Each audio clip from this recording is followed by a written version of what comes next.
Hi, my name is Rene Lafaux, and I'd like to share with you some of the struggles we can have in prayer as Christians.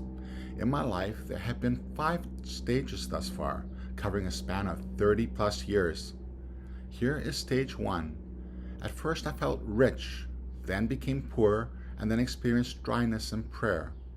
I started my journey with Jesus in 1989, and 2 years later, I got a promise from God to be broken into freedom.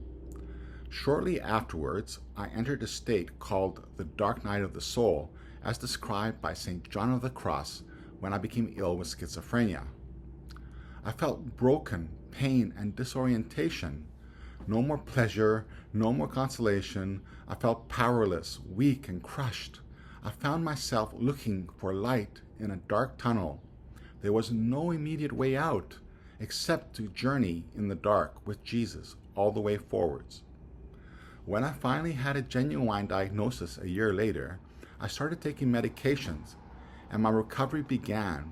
And as I waited for healing, I eventually struggled with my prayer life, and the struggle lasted for decades. My interior life became dry, empty, and bland, giving me no excitement, joy, connection, and peace. Nothing was appealing to me, in and outside of prayer. I found my prayer life hard, empty, and boring, requiring huge efforts to say just a few meaningful requests to God. Petitionary prayer also became a huge burden and disappointment for me as time went by. As for the dryness I felt in my prayer life, I chose to accept it as a part of my spiritual journey.